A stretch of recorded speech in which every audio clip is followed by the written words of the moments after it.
परंपरागत भारतीय भोजन, चावल या रोटी और उसके साथ दाल, सब्जी या कोई दूसरी डिश, वो भी कई चीजों के मिश्रण से बनी हुई। लेकिन भारत में बढ़ते शहरीकरण ने लोगों के खाने पीने की आदत पर भी असर डाला है। फटाफट, आसानी से तैयार और कम विविधता वाला भोजन आम हो चुका है। एक शोध के मुताबिक भारतीय जो कुछ खाते हैं उसका 1/3 विदेशों से आता है। अश्विनी गजेंद्रन ने परंपरागत भोजन को वापस लाने का अभियान छेड़ा है। 2 बच्चों की मां अश्विनी ने अपनी बालकनी में ही बाग बनाया है। वे यहाँ सब्जियां और फल उगाती हैं। नींबू, मिर्च, टमाटर और अदरक, इनमें से ज्यादातर भारत की मूल वनस्पतियां हैं। ये चक्र है, किचन का कचरा टेरेस में जाता है और वहाँ से सब्जियां किचन में। गजेंद्रन ज्यादातर देसी बीज ही इस्तेमाल करती हैं ताकि मूल प्रजातियां बची रहें। लेकिन वे सिर्फ खुद का और अपने परिवार का ही पेट नहीं भरना चाहती। लोग इन मूल बीजों को जमा करते हैं और एक गार्डनर से दूसरे गार्डनर के बीच इन्हें साझा किया जाता है। बाजार में तो ये आपको मिलेंगे ही नहीं।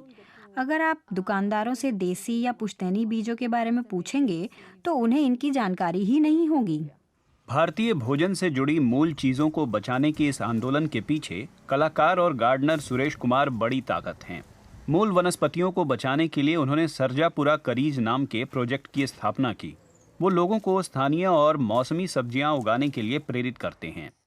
असल में खाना पकाने की कला नहीं बदली है। कभी पीक सीजन में लोग खाने में 15-20 अलग अलग मसाले डाला करते थे। अब ऐसी 2-3 चीजें ही बच गई हैं, वो भी दुकानों से खरीदी जाती हैं। दुकानें वही बेच रही हैं जो किसान उगा रहे हैं और किसान वही उगा रहे हैं जो बीज लोग उन्हें बेच रहे हैं। कुमार बेंगलुरु के बाहरी इलाके में बसे गांव में कम्युनिटी गार्डन चलाते हैं। यहाँ कई बेहद स्थानीय और दुर्लभ फसलें हैं। बेलों में लटकी लौकी, भारतीय रसोई की एक जानी मानी सब्जी। हमने यहाँ कुछ लौकियों को छोड़ दिया है बीजों के लिए। आप इन्हें देख सकते हैं, बीज तैयार हैं। ये बीज हैं। हर बीज से आपको कम से कम 10 लौकियां मिलेंगी क्योंकि ये देसी प्रजाति है। ये करीब 5-6 किलो की हो सकती है और 2-3 परिवारों का पेट भर सकती है। देसी बीजों से तैयार फल और सब्जियां न केवल स्वाद में बेहतर होती हैं, बल्कि इन्हें ज्यादा पौष्टिक भी माना जाता है। पहले गांवों में इन्हें काफी उगाया जाता था, लेकिन अब गांवों में भी इनकी खेती की कला खो चुकी है। मौजूदा पीढ़ी नहीं जानती कि क्या खाया जा सकता है और क्या नहीं। अगर वे कोशिश भी करें तो भी, क्योंकि इलाका इतना साफ नहीं है। वहाँ कई कुत्ते हैं, आसपास निर्माण संबंधी वाहन हैं। यही कारण है कि मैं इन्हें नया जीवन देना चाहता हूँ।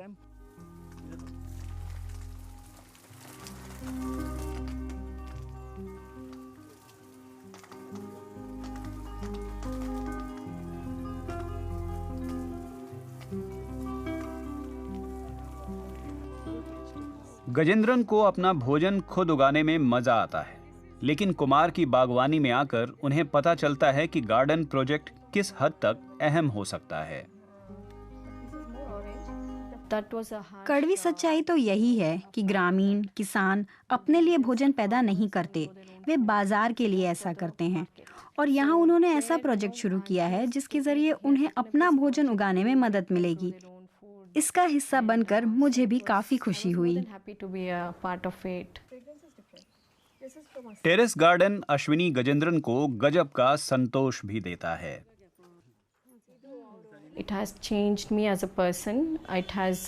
इसने मुझे बदल दिया। मैं एक कामकाजी महिला और एक फुल टाइम हाउसवाइफ हूँ। ऐसे में किचन गार्डन मेरा तनाव घटाने का काम करता है।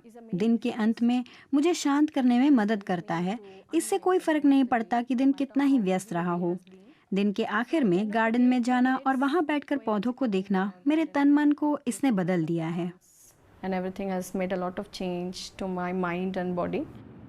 अश्विनी गजेंद्रन को उम्मीद है कि इस प्रोजेक्ट के जरिए ज्यादा से ज्यादा लोग सेहतमंद खाने की तरफ ध्यान देंगे।